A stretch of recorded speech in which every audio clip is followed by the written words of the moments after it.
Today we will discuss about complex number, which is chapter 5 of your plus 1 class. Complex number up to 10th class, complex number about ਕਿਤੇ ਵੀ ਪੜਿਆ ਜਾਂ ਸੁਣਿਆ ਹੋਊਗਾ ਤਾਂ ਤੁਹਾਡੇ ਲਈ ਕੰਪਲੈਕਸ ਨੰਬਰ ਇੱਕ ਬਿਲਕੁਲ ਨਿਊ ਟੌਪਿਕ ਹੈ। ਕੰਪਲੈਕਸ ਨੰਬਰ ਬੱਚੇ 2 ਪਾਰਟਸ ਦੇ ਵਿੱਚ ਡਿਵਾਈਡ ਹੁੰਦਾ ਹੈ। One is real number and second is imaginary number। ਹੁਣ ਜਿਹੜੇ ਰੀਅਲ ਨੰਬਰਸ ਨੇ ਇਜ਼ ਅਬਾਊਟ ਤਾਂ ਤੁਸੀਂ 10th ਕਲਾਸ ਚ ਤੱਕ ਸਟੱਡੀ ਕੀਤਾ ਹੋਇਆ ਹੈ, ਬਿਕੋਜ਼ ਰੀਅਲ ਨੰਬਰਸ ਦੇ ਵਿੱਚ ਕਿਹੜੇ ਕਿਹੜੇ ਨੰਬਰਸ ਆਉਂਦੇ ਨੇ? Rational numbers, irrational number, and further rational numbers ਕੀ ਆਉਂਦੇ ਨੇ? natural number, whole number, integers, etc। ਇਹ ਸਾਰਾ ਪਾਰਟ ਤੁਸੀਂ ਰੀਅਲ ਨੰਬਰਸ ਵਾਲਾ ਅਪ ਟੂ 10th ਕਲਾਸ ਤੱਕ ਤੁਸੀਂ ਸਟੱਡੀ ਕੀਤਾ ਹੋਇਆ ਹੈਗਾ। ਆਪਣਾ ਮੇਨ ਫੋਕਸ ਪਲੱਸ 1 ਕਲਾਸ 'ਚ ਕਿਤੇ ਹੋਊਗਾ ਇਮੇਜਨਰੀ ਨੰਬਰਸ ਤੇ। ਆਪਾਂ ਸਾਰਾ ਫੋਕਸ ਇਮੇਜਨਰੀ ਨੰਬਰਸ ਤੇ ਕਰਨਾ ਹੈ। ਤੇ ਇਮੇਜਨਰੀ ਨੰਬਰਸ ਪੜ੍ਹਨ ਤੋਂ ਪਹਿਲਾਂ ਆਪਾਂ ਦੇਖੀਏ ਕਿ ਇਮੇਜਨਰੀ ਨੰਬਰਸ ਦੇ ਆਪਾਂ ਨੂੰ ਕੀ ਨੀਡ ਪਈ। ਅਪ ਟੂ 10th ਕਲਾਸ ਤੱਕ ਆਪਾਂ ਅਲਜੈਬਰਿਕ ਇਕੁਏਸ਼ਨ ਸੋਲਵ ਕਰਦੇ ਰਹੇ ਹਾਂ, ਤੇ ਉਹਨਾਂ ਅਲਜੈਬਰਿਕ ਇਕੁਏਸ਼ਨ ਨੂੰ ਸੋਲਵ ਕਰਦੇ ਕਰਦੇ ਕਈ ਵਾਰ ਇਸ ਟਾਈਪ ਦੀਆਂ ਇਕੁਏਸ਼ਨਸ ਆ ਜਾਂਦੀਆਂ ਹੁੰਦੀਆਂ ਸੀ, x² + 1 = 0।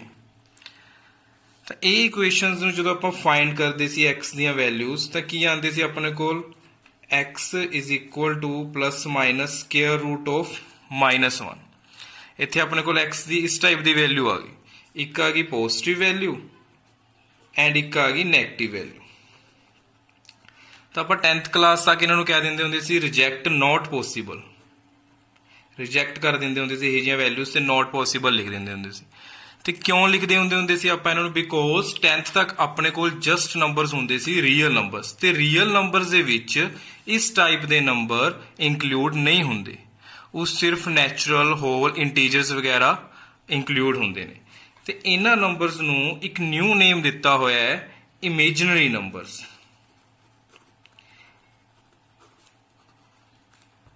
ਤਾਂ ਇਮੇਜਨਰੀ ਨੰਬਰਸ ਦੀ ਹੁਣ ਕੀ ਡੈਫੀਨੇਸ਼ਨ ਹੋ ਗਈ ਆਪਣੇ ਕੋਲ ਕਿ ਇਮੇਜਨਰੀ ਨੰਬਰਸ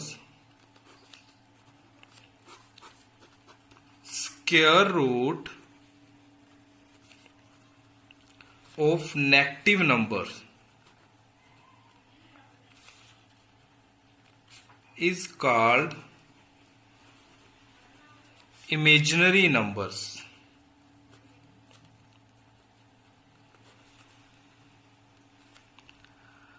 For example,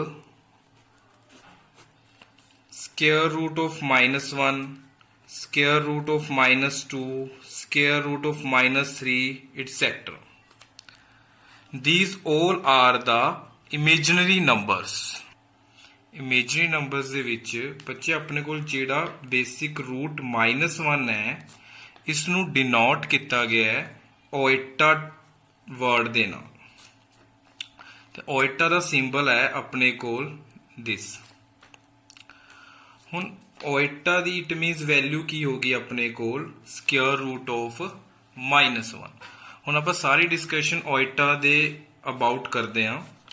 ਜਿਹੜੇ ਓਇਟਾ ਹੈ, ਓਇਟਾ ਦੀਆਂ ਪਾਵਰਸ ਹੁੰਦੀਆਂ ਨੇ, say positive power, negative power as well as 0। ਤਾਂ ਆਪਾਂ 1 ਬਾਏ 1 ਇਹਨਾਂ ਨਾਲ ਡਿਸਕਸ ਕਰਦੇ ਹਾਂ। First of all positive power. Positive power the meaning ਹੈ ਕਿ ਸੇ ਆਪਣੇ ਕੋਲ ਓਇਟਾ ਦੀ ਪਾਵਰ 1 ਹੈ, ਇੱਥੇ ਉਸਦੀ value root square root of -1 ਹੈ। ਸਿਮਿਲਰਲੀ ਆਪਣੇ ਕੋਲ ਓਇਟਾ 2 ਦੀ ਵੀ ਹੋਊਗੀ, ਓਇਟਾ 3 ਦੀ ਵੈਲਿਊ ਵੀ ਹੋਊਗੀ। ਤਾਂ ਇਹ ਕਿਵੇਂ ਫਾਈਂਡ ਕਰ ਸਕਦੇ ਹਾਂ ਆਪਾਂ? ਦੇਖੋ ਬੱਚੇ, ਇਸ ਨੂੰ ਓਇਟਾ ਸਕੁਅਰ ਹੈ ਨਾ, ਓਇਟਾ ਸਕੁਅਰ ਦੇ ਵਿੱਚ ਓਇਟਾ ਦੀ ਵੈਲਿਊ ਤਾਂ ਆਲਰੇਡੀ ਆਪਾਂ ਨੂੰ ਪਤਾ ਹੈ। ਇਸ ਪੁੱਟ ਕਰੋ ਓਇਟਾ ਦੀ value -1 and r square as it is. Square ਨਾਲ ਰੂਟ ਕੀ ਹੋ ਗਿਆ ਆਪਣਾ? Cancel out. ਤਾਂ ਇੱਥੇ ਆਪਣੇ ਕੋਲ ਓਇਟਾ ਸਕੁਅਰ ਦੀ ਵੈਲਿਊ ਕਿੰਨੀ ਆ ਗਈ ਫਿਰ? -1। It means iota square is equal to -1 आ गया। सिमिलरली जो आप ओएटा 3 फाइंड करांगे तो यदी कितनी होंगी है वैल्यूज ओएटा स्केयर इंटू ओएटा दे विच आपां ब्रेक कर लांगे। ये हुण ओएटा स्केयर ते ओएटा विच ही ब्रेक क्यों करे, क्योंकि जदों भी आपां ने किसी ओएटा दी हायर पावर नूं फाइंड करना है तो उसनूं उस पावर्स दे विच ब्रेक करो जिन्हां दी वैल्यूज ऑलरेडी आपां नूं पता है। हुण ओएटा स्केयर दी वैल्यू आपां नूं ऑलरेडी पता है -1, सो आपां ने ओएटा क्यूब नूं ब्रेक कर लिया, ओएटा दी स्केयर इंटू ओएटा दी power 1, base same powers add, ये रूल तुसीं पढ़िया होऊगा। नैक्सट हुण ओएटा स्केयर कितना है -1 पुट करता एंड ओएटा एज इट इज, तो ओएटा क्यूब दी वैल्यू अपने कोल की आ गई राजे -1 into iota minus iota. Further iota दी पावर 4th, इसनू ब्रेक कर लेंगे आपां iota square into iota square. Iota दी पावर 2 दी वैल्यू आपां नूं पता है -1 and this is also -1, -1 into -1 1, तो ओएटा दी पावर 4 अपने कोल कितनी आ गई 1।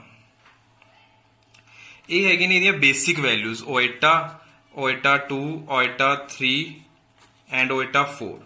फर्दर हायर भी अपने को आनियां लाइक ओएटा 5, ओएटा 6, ओएटा 10, ओएटा 500, ये सारिया वैल्यूज आपां ने फाइंड करनियां होणगियां, बट ये सारा एक्सरसाइज दे विच क्वेश्चन हैगे।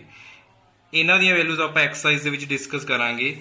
इन्हां नूं फाइंड करन दे लई आपां नूं कुछ बेसिक वैल्यूज पता होने चाहिए सी, वो आपां ने फाइंड कर लए। These are the basic values of iota. इन्हां दी हेल्प नाल आपां जिन्नी मर्जी हायर पावर फाइंड कर सकते हैं। हुण आ गई नैगेटिव पावर, जिवें ओएटा दी पॉजिटिव पावर सी उवें ओएटा दी अपने कोल नैगेटिव पावर भी ने। फॉर एग्जाम्पल ओएटा दी पावर -1, अपन इहदी वैल्यू देखनी है कि ओएटा दी पावर -1 दी वैल्यू की होगी। तो पहला आपां नूं इसनूं चेंज कर लैंदे आ कि जे पावर माइनस नैगेटिव दे विच हुंदी है तो डिनोमीनेटर दे आके विच की हो जांदी है पॉजिटिव च। तो इत्थे 1 अपॉन ओएटा रेज़ टू पावर 1 ओएटा। बच्चे आपां कदे भी ओएटा नूं डिनोमीनेटर दे विच रखदे नहीं हुंदे, तो इट मीनस कि आपां नूं इस पूरी टर्म नूं 1 अपॉन ओएटा नूं इस टाइप नाल सॉल्व करना है कि अपने कोल डिनोमीनेटर विच ओएटा की हो जे इलीमीनेट हो जे। तो इसनूं इलीमीनेट करन लई मैंने की करिया ओएटा नाल ही मल्टीप्लाई एंड ओएटा नाल ही डिवाइड करता, क्योंकि ओएटा नाल मल्टीप्लाई डिवाइड करन ते फर्क तो पिया नहीं कुछ इसनूं। तो हुण 1 इंटू ओएटा, ओएटा ओएटा मल्टीप्लाई ओएटा, ओएटा स्केयर, तो अपने कोल आ टर्म बन गई।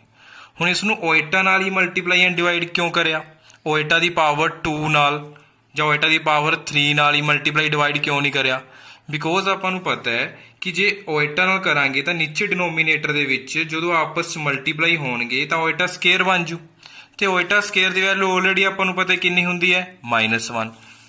अपना मेन टारगेट की सी कि डिनोमीनेटर दे विचों ओएटा नूं इलीमीनेट करना, तो हो गया। इत्थे ओएटा स्केयर दी वैल्यू बन के कितनी आ गई -1 एंड ये नैगेटिव ऊपर शिफ्ट हो गया माइनस ओएटा, तो ओएटा रेज़ टू पावर -1 दी अपने कोल वैल्यू कितनी आ गई माइनस ओएटा। सिमिलरली हुण iota raise to power -2, iota raise to power -2 पहला आपां की राइट कर सकते हैं ओएटा दी पावर +2 डिनोमीनेटर च ले जाके, बट आपां नूं पता है कि डिनोमीनेटर दे विच ओएटा आपां छड्ड नहीं सकते, तो आपां इसनूं कितना मल्टीप्लाई करता ओएटा नाल ही मल्टीप्लाई ओएटा नाल ही डिवाइड, जा इसनूं तो अपने कोल बन गया बच्चे ओएटा अपॉन ओएटा दी क्यूब। तो इत्थे हुण अपने कोल ओएटा दी क्यूब दी वैल्यू आपां नूं पता है कितनी फाइंड करके आए सी आपां माइनस ओएटा, तो इत्थे पुट करती माइनस ओएटा एंड हुण ये की हो गया ओएटा ना ओएटा कैंसल आउट, कितनी वैल्यू आ गई अपने कोल -1, तो ओएटा -2 कितना आ गया इज इक्वल टू -1। ਕਲੀਅਰ ਹੈ। ਇਹ ਹੋਰ ਸਿੰਪਲ ਵੀ ਹੋ ਸਕਦਾ ਸੀ, ਲਾਈਕ ਜੇ ਮੈਨੇ ਓਇਟਾ -2 ਦੀ ਵੈਲਿਊ ਫਾਈਂਡ ਕਰਨੀ ਹੈ ਤਾਂ ਆਪਾਂ ਇਸ ਨੂੰ ਹੋਰ ਕਿਹੜੇ ਮੈਥਡ ਨਾਲ ਕਰ ਸਕਦੇ ਸੀ, 1 ਓਇਟਾ ਸਕੇਅਰ, ਡਾਇਰੈਕਟ ਓਇਟਾ ਸਕੇਅਰ ਦੀ ਜੋ ਵੈਲਿਊ ਹੈ ਨਾ ਉਹ ਪੁੱਟ ਕਰ ਦੋ। 1 ਓਇਟਾ ਸਕੇਅਰ ਦੀ ਵੈਲਿਊ ਕਿੰਨੀ ਹੈ ਆਪਣੇ ਕੋਲ, -1, ਤਾਂ -1 ਪੁੱਟ ਕਰ ਦੋ ਤਾਂ ਵੀ ਆਪਣੇ ਕੋਲ ਕਿੰਨਾ ਆ ਰਿਹਾ ਹੈ, 1/-1 ਇਜ਼ -1। ਦੈਨ ਓਇਟਾ -2 ਦੀ ਵੈਲਿਊ ਕਿੰਨੀ ਆ ਗਈ ਆਪਣੇ ਕੋਲ, -1 ਵੈਲਿਊ ਆ ਗਈ। ਮੀਨਸ ਮੇਨ ਟਾਰਗੇਟ ਹੁੰਦਾ ਹੈ ਕਿ ਆਪਣੇ ਕੋਲ ਡਿਨੋਮੀਨੇਟਰ ਦੇ ਵਿੱਚ ਓਇਟਾ ਨਾ ਹੋਵੇ, ਤਾਂ ਕਿਸੇ ਨਾ ਕਿਸੇ ਤਰੀਕੇ ਨਾਲ ਉਸ ਨੂੰ ਆਪਾਂ ਇਲੀਮੀਨੇਟ ਕਰਨਾ ਹੁੰਦਾ। ਚਾਹੇ ਵੈਲਿਊਜ਼ ਜੇ ਹੈਗੀ ਹੈ ਡਾਇਰੈਕਟ ਪੁੱਟ ਕਰ ਦਿਓ, ਨਹੀਂ ਉਸ ਨੂੰ ਓਇਟਾ ਨਾਲ ਮਲਟੀਪਲਾਈ ਡਿਵਾਈਡ ਕਰਕੇ ਇਸ ਟਾਈਪ ਦੀ ਟਰਮ ਬਣਾ ਲਓ ਕਿ ਜਦੋਂ ਆਪਾਂ ਉਸ ਦੀ ਵੈਲਿਊ ਪੁੱਟ ਕਰੀਏ ਤਾਂ ਓਇਟਾ ਡਿਨੋਮੀਨੇਟਰ ਦੇ ਵਿੱਚੋਂ ਇਲੀਮੀਨੇਟ ਹੋ ਜੇ। ਸਿਮਿਲਰਲੀ ਬੱਚੇ ਆਪਾਂ ਹੁਣ ਓਇਟਾ ਕਿਊਬ ਐਂਡ ਓਇਟਾ 4 ਵੀ ਫਾਈਂਡ ਕਰ ਸਕਦੇ ਹਾਂ। ਓਇਟਾ ਦੀ ਪਾਵਰ -3 ਇਸ ਨੂੰ ਆਪਾਂ ਕਿਵੇਂ ਫਾਈਂਡ ਕਰ ਸਕਦੇ ਹਾਂ, 1 ਫਸਟਲੀ ਰਾਈਟ ਕਰ ਲਓ ਇਸ ਨੂੰ 1 ਓਇਟਾ ਦੀ ਪਾਵਰ 3। ਹੁਣ ਓਇਟਾ ਦੀ ਪਾਵਰ 3 ਦੀ ਵੈਲਿਊ ਕਿੰਨੀ ਹੁੰਦੀ ਹੈ ਆਪਣੇ ਕੋਲ, -ਓਇਟਾ। ਓਇਟਾ 3 ਦੀ ਵੈਲਿਊ ਹੁੰਦੀ ਹੈ ਆਪਣੇ ਕੋਲ ਬੱਚੇ -ਓਇਟਾ। ਓਇਟਾ ਤਾਂ ਇਸ 'ਚ ਪੁੱਟ ਕਰਤਾ, ਤਾਂ ਹੁਣ ਇੱਥੇ ਆਪਣੇ ਕੋਲ ਬਣ ਗਿਆ 1 ਓਇਟਾ। ਹੁਣ ਓਇਟਾ ਨੂੰ ਇਲੀਮੀਨੇਟ ਕਰਨ ਲਈ, ਕਿਉਂਕਿ ਡਿਨੋਮੀਨੇਟਰ ਵਿੱਚ ਓਇਟਾ ਰੱਖਦੇ ਨਹੀਂ ਹੁੰਦੇ, ਤਾਂ ਆਪਾਂ ਨੇ ਕੀ ਕਰਿਆ, ਓਇਟਾ ਨਾਲ ਹੀ ਮਲਟੀਪਲਾਈ, ਓਇਟਾ ਨਾਲ ਹੀ ਡਿਵਾਈਡ। ਤਾਂ ਆਪਣੇ ਕੋਲ ਬਣ ਗਿਆ ਇਹ 1 ਓਇਟਾ ਓਇਟਾ ਅਪੋਨ ਓਇਟਾ ਓਇਟਾ ਸਕੇਅਰ। ਤਾਂ iota upon minus as it is iota square ਦੀ ਵੈਲਿਊ ਆਪਣੇ ਕੋਲ ਕਿੰਨੀ ਹੁੰਦੀ ਹੈ, -1। Iota square is equal to -1 ਹੁੰਦਾ ਆਪਣੇ ਕੋਲ। ਦੈਨ ਇਹ ਹੁਣ ਕਿੰਨਾ ਬਣ ਗਿਆ, ਓਇਟਾ upon -1 ਓਇਟਾ। It means ਓਇਟਾ of -3 the value ਆਪਣੇ ਕੋਲ ਕਿੰਨੀ ਆ ਗਈ, ਓਇਟਾ। ਨੈਕਸਟ ਹੈ ਆਪਣੇ ਕੋਲ ਓਇਟਾ ਰੇਜ਼ ਟੂ ਪਾਵਰ -4। ਇਸ ਨੂੰ ਆਪਾਂ ਰਾਈਟ ਕਰ ਸਕਦੇ ਹਾਂ 1 ਓਇਟਾ ਦੀ power 4 and 1 iota raise to power 4 ਕਿੰਨੀ ਹੁੰਦੀ ਹੈ ਬੱਚੇ ਆਪਣੇ ਕੋਲ, 1। ਇਹ ਆਪਾਂ ਆਲਰੇਡੀ ਡਿਸਕਸ ਕਰ ਚੁੱਕੇ, ਮੈਂ ਡਾਇਰੈਕਟ ਵੈਲਿਊਜ਼ ਪੁੱਟ ਕਰ ਰਿਹਾ। ਦੈਨ 1/1 ਇਜ਼ 1, ਤਾਂ ਓਇਟਾ -4 ਕਿੰਨਾ ਆ ਗਿਆ ਆਪਣੇ ਕੋਲ, ਓਨਲੀ 1। ਤਾਂ ਇਹ ਨੈਗੇਟਿਵ ਦੀਆਂ ਪਾਵਰਸ ਆ ਗਈਆਂ ਆਪਣੇ ਕੋਲ, ਓਇਟਾ -4 ਓਇਟਾ -3 ਐਂਡ ਓਇਟਾ -2 ਓਇਟਾ -1। ਨੈਕਸਟ ਰਹਿ ਗਈ ਹੁਣ ਆਪਣੇ ਕੋਲ ਪਾਵਰ 0। ਇੱਕ ਵਾਰ ਪੋਜ਼ਿਟਿਵ ਡਿਸਕਸ ਹੋ ਗਈ, ਨੈਗੇਟਿਵ ਹੋ ਗਈ, ਹੁਣ 0। ਵੈਨਐਵਰ ਓਇਟਾ ਰੇਜ਼ ਟੂ ਪਾਵਰ 0 ਨੂੰ ਸੋਲਵ ਕਰਦੇ ਹਾਂ, ਦੈਨ ਆਪਾਂ ਨੂੰ ਪਤਾ ਕਿ in mathematics anything raise to power 0 is always equal to 1। Then iota raise to power 0 is equal to 1। ਬੱਚੇ ਆਪਾਂ ਹੁਣ ਜਿੰਨੀਆਂ ਵੀ ਓਇਟਾ ਦੀਆਂ ਪਾਵਰਸ ਰੀਡ ਆਊਟ ਕਰੀਆਂ ਨੇ, ਪੋਜ਼ਿਟਿਵ, ਨੈਗੇਟਿਵ, 0, ਇਹ ਸਾਰੀਆਂ ਬੇਸਿਕਸ ਪਾਵਰਸ ਰੀਡ ਆਊਟ ਕਰੀਆਂ ਨੇ ਓਇਟਾ ਦੀਆਂ। ਇਹਨਾਂ ਦੀ ਹੈਲਪ ਨਾਲ ਆਪਾਂ ਓਇਟਾ ਦੀਆਂ ਹਾਇਰ ਪਾਵਰ ਫਾਈਂਡ ਕਰ ਸਕਦੇ ਹਾਂ। ਫੋਰ ਐਗਜ਼ਾਮਪਲ ਓਇਟਾ ਦੀ 10, ਓਇਟਾ 20, ਓਇਟਾ 100, 200, ਇਹ ਸਾਰੀਆਂ ਵੈਲਿਊਜ਼ ਆਪਾਂ ਓਇਟਾ ਦੀਆਂ ਫਾਈਂਡ ਕਰ ਸਕਦੇ ਹਾਂ, ਬਟ ਇਹਨਾਂ ਨੂੰ ਆਪਾਂ ਐਕਸਰਸਾਈਜ਼ ਦੇ ਵਿੱਚ ਡਿਸਕਸ ਕਰਾਂਗੇ। ਠੀਕ ਹੈ, ਹੁਣ ਆਪਣੇ ਕੋਲ ਇੱਕ ਰਿਜ਼ਲਟ ਹੈ, ਯੂਜ਼ਫੁਲ ਰਿਜ਼ਲਟ, ਜਿਹੜਾ ਕਿ ਤੁਸੀਂ 10th ਕਲਾਸ ਦੇ ਵਿੱਚ ਵੀ ਪੜ੍ਹਿਆ ਹੋਇਆ ਹੈ।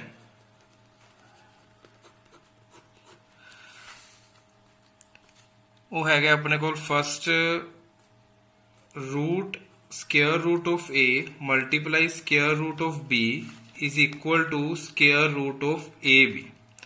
ਇਹ ਅਪ ਟੂ 10th ਕਲਾਸ ਤੱਕ ਤੁਸੀਂ ਸਾਰਿਆਂ ਨੇ ਰੀਡ ਆਊਟ ਕਰਿਆ ਹੋਇਆ ਹੈ, ਸਕੇਅਰ route of a b ab। ਇਹਦਾ ਹੋ ਕੀ ਰਿਹਾ ਹੈ ਕਿ ਜਿਹੜੀ ਵਿੱਚ ਵਾਲੀ ਟਰਮ ਹੈ a b ਉਹ ਮਲਟੀਪਲਾਈ ਹੋ ਕੇ ਕੀ ਬਣ ਰਿਹਾ ਹੈ, ਰੂਟ ab। ਬਟ ਇਹ ਕੰਡੀਸ਼ਨ ਹੁੰਦੀ ਸੀ van A and B are positive। ਠੀਕ ਹੈ, ਇਹ ਕੰਡੀਸ਼ਨ ਹੁੰਦੀ ਹੈ। ਬਟ ਜੇ ਹੁਣ ਆਪਾਂ ਨੈਗੇਟਿਵ ਦੀ ਗੱਲ ਕਰੀਏ, for example square route of -a multiply square route of -b, then ਇਹ ਆਇਡੈਂਟਿਟੀ ਆਪਾਂ ਯੂਜ਼ ਨਹੀਂ ਕਰ ਸਕਦੇ ਕਿ -a multiply -b is equal to AB। Minus a into minus minus minus plus a into b a b, ये अपने कोल रोंग है। ਇਹ +1 ਕਲਾਸ ਦੇ ਵਿੱਚ ਆਪਾਂ ਯੂਜ਼ ਨਹੀਂ ਕਰ ਸਕਦੇ। ਕਿਉਂ ਨਹੀਂ ਕਰ ਸਕਦੇ? ਬਿਕੋਜ਼ ਇੱਥੇ ਆਪਣੇ ਕੋਲ ਟਰਮ ਕੀ ਆ ਗਈਆਂ ਨੈਗੇਟਿਵ, ਤੇ ਜਿਹੜੀ ਉਹ ਕੰਡੀਸ਼ਨ ਲਗਾਈ ਆਪਾਂ ਨੇ A ਤੇ B ਵਾਲੀ, ਉਹ ਆਪਣੇ ਕੋਲ ਕੀ ਸੀ? ਓਨਲੀ ਪੋਜ਼ਿਟਿਵ ਦੇ ਲਈ ਸੀ। ਤਾਂ ਹੁਣ ਜਦੋਂ ਆਪਣੇ ਕੋਲ ਨੈਗੇਟਿਵ ਹੁੰਦੇ ਨੇ ਫਿਰ ਆਪਾਂ ਕਿਵੇਂ ਯੂਜ਼ ਕਰਨਾ ਇਸ ਨੂੰ? Square root of -a multiply square root of -b ਨੂੰ ਫਸਟਲੀ ਆਪਾਂ ਚੇਂਜ ਕਰਾਂਗੇ ਓਇਟਾ ਦੀ ਫਾਰਮ ਦੇ ਵਿੱਚ। ਕਿਵੇਂ ਕਰ ਸਕਦੇ ਹਾਂ? ਹੁਣ -a ਨੂੰ ਆਪਾਂ ਰਾਈਟ ਕਰ ਸਕਦੇ ਹਾਂ -1 ਮਲਟੀਪਲਾਈ a, ਕਿਉਂਕਿ -1 ਮਲਟੀਪਲਾਈ a ਵੀ ਕਿੰਨਾ ਹੁੰਦਾ ਆਪਣੇ ਕੋਲ? -a ਹੀ ਹੁੰਦਾ। Similarly root square root of -b ਨੂੰ ਆਪਾਂ ਕੀ ਰਾਈਟ ਕਰ ਸਕਦੇ ਹਾਂ? -1 multiply b, because of -1 multiply b is -b। ਤਾਂ ਇਹ ਵੀ ਪ੍ਰੋਪਰਟੀ ਰੀਡ ਆਊਟ ਕਰੀ ਹੋਈ ਹੈ ਕਿ ਜੇ ਆਪਣੇ ਕੋਲ ਸਕੁਅਰ ਰੂਟ ਦੇ ਵਿੱਚ ਦੋ ਮਲਟੀਪਲਾਈ ਟਰਮਸ ਨੇ ਤਾਂ ਆਪਾਂ ਉਸ ਨੂੰ ਅਲੱਗ-ਅਲੱਗ ਰਾਈਟ ਕਰ ਸਕਦੇ ਹਾਂ। Similarly -1 multiply square root of b। ਹੁਣ ਆਪਾਂ ਨੂੰ ਪਤਾ ਹੈ ਕਿ ਜਿਹੜਾ ਸਕੁਅਰ ਰੂਟ ਆਫ -1 ਹੈ ਉਹ ਕਿਸ ਦੇ ਇਕੁਅਲ ਹੁੰਦਾ ਹੈ? ਓਇਟਾ ਦੇ ਇਕੁਅਲ ਹੁੰਦਾ ਹੈ। Multiply square root of a as it is, multiply this is also is equal to oita multiply b। ਤਾਂ ਇਹ ਆਪਸ ਵਿੱਚ ਮਲਟੀਪਲਾਈ ਹੋ ਗਏ। oita multiply square root of a oita a, oita multiply square root of b oita b। Then ਆਪਾਂ ਪੜਿਆ up to 10 ਤੱਕ ਕਿ ਜਿਹੜੇ ਆ ਬਾਹਰ ਵਾਲੇ ਨੇ oita ਤੋਂ ਸਕੁਅਰ ਰੂਟ ਤੋਂ ਬਾਹਰ ਵਾਲੇ ਆਪਸ ਵਿੱਚ ਮਲਟੀਪਲਾਈ ਹੋ ਜਾਂਦੇ ਹੁੰਦੇ ਨੇ। ਤਾਂ ਇਹ ਬਣ ਗਿਆ oita ਸਕੁਅਰ ਐਂਡ ਇਹ ਆਇਡੈਂਟੀ ਲੱਗ ਗਈ root a into root b। ਇਹ ਪੋਜ਼ਿਟਿਵ ਚ ਨੇ ਤਾਂ ਇਹ ਆਪਸ ਚ ਮਲਟੀਪਲਾਈ ਹੋ ਜਾਣਗੇ ਰੂਟ a b। ਹੁਣ ਓਇਟਾ ਸਕੁਅਰ ਕਿੰਨਾ ਹੁੰਦਾ ਆਪਣੇ ਕੋਲ? -1। ਓਇਟਾ ਸਕੁਅਰ ਹੁੰਦਾ ਆਪਣੇ ਕੋਲ -1। ਇਹ ਪ੍ਰੂਫ ਕਰਕੇ ਆਏ ਹੋਣੀ ਆਪਾਂ ਪਿੱਛੇ। ਤਾਂ -1 ਇੰਟੂ a b ਕਿੰਨਾ ਆ ਗਿਆ ਆਪਣੇ ਕੋਲ? Minus of root a b। Hence ਆਪਣੇ ਕੋਲ ਇਹ ਸਾਰੀ ਟਰਮ ਦੀ ਵੈਲਿਊ ਮਤਲਬ square root of -a multiply square root of -b ਕਿਸ ਦੇ ਇਕੁਅਲ ਆ ਗਿਆ? Minus of root a b। ਇਹ ਆਪਣੇ ਕੋਲ ਹੁਣ ਯੂਜ਼ਫੁਲ ਰਿਜ਼ਲਟ ਹੈ। ਜੇ ਆਪਾਂ 10th ਕਲਾਸ ਦੇ ਅਕੋਰਡਿੰਗ ਕਰੀਏ ਤਾਂ ਕਿੰਨਾ ਹੁੰਦਾ ਸੀ? -a -b root a b, but ਇਹ ਗਲਤ ਸੀ ਬਿਕੋਜ਼ ਉਹ ਕੰਡੀਸ਼ਨ ਜਾਂ ਉਹ ਪੈਟਰਨ ਆਪਾਂ ਕਿਸ ਯੂਜ਼ ਕਰਦੇ ਹੁੰਦੇ ਸੀ? ਸਿਰਫ ਜੇ ਇੱਥੇ ਪੋਜ਼ਿਟਿਵ ਹੋਣ ਤਾਂ। ਜੇ ਨੈਗੇਟਿਵ ਹੋਣ ਤਾਂ ਆਪਾਂ ਸਾਰਾ ਪਹਿਲਾਂ ਇਸ ਨੂੰ ਓਇਟਾ ਦੇ ਵਿੱਚ ਚੇਂਜ ਕਰਕੇ ਫਿਰ ਯੂਜ਼ ਕਰਾਂਗੇ। ਹੁਣ ਜੇ ਆਪਾਂ ਇਹਦੀ ਐਗਜ਼ਾਮਪਲ ਲਈਏ, for example root -5 multiply root -4, ਤਾਂ ਇਹਦਾ ਆਪਣੇ ਕੋਲ ਰਿਜ਼ਲਟ ਕਿੰਨਾ ਆਊਗਾ?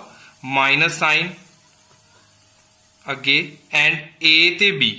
a ਕਿੰਨਾ ਆਪਣੇ ਕੋਲ? 5 ਐਂਡ b ਕਿੰਨਾ ਆਪਣੇ ਕੋਲ? 4। ਤਾਂ ਇਹਦਾ ਆਨਸਰ ਆਊਗਾ ਆਪਣੇ ਕੋਲ -√20। ਜੇ ਆਪਾਂ ਡਾਇਰੈਕਟ ਸਿੰਪਲ ਗੱਲ ਕਰੀਏ √5 ਮਲਟੀਪਲਾਈ 4 ਦੀ, ਇਹ ਡਾਇਰੈਕਟ ਆਪਸ ਚ ਮਲਟੀਪਲਾਈ ਹੋ ਜਾਣਗੇ, ਕੋਈ ਨੈਗੇਟਿਵ ਸਾਈਨ ਬਾਹਰ ਨਹੀਂ ਆਊਗਾ ਇਹਨਾਂ ਦੇ। ਇਹ ਡਾਇਰੈਕਟ ਮਲਟੀਪਲਾਈ ਹੋ ਕੇ ਕਿੰਨੇ ਆਣਗੇ ਆਪਣੇ ਕੋਲ? √20, ਬਿਕੋਜ਼ ਇਹ ਪਹਿਲੇ ਹੀ ਆਲਰੇਡੀ ਕੀ ਨੇ? ਪੋਜ਼ਿਟਿਵ ਨੇ। ਤੇ ਪੋਜ਼ਿਟਿਵ ਦੇ ਲਈ ਕੀ ਹੁੰਦੀ ਹੈ ਆਇਡੈਂਟੀ ਆਪਣੇ ਕੋਲ? Direct multiply. Okay students, complex number ਦੇ ਬੇਸਿਕ ਇੰਟਰੋਡਕਸ਼ਨ ਦੇ ਵਿੱਚ ਇੰਨਾ ਹੀ ਸੀ, ਤੇ ਕੱਲ ਫਰਦਰ ਆਪਾਂ ਡਿਸਕਸ ਕਰਾਂਗੇ ਇਹਨਾਂ ਦੇ ਰਿਲੇਟਡ ਕੁਐਸਚਨ ਮੀਨਸ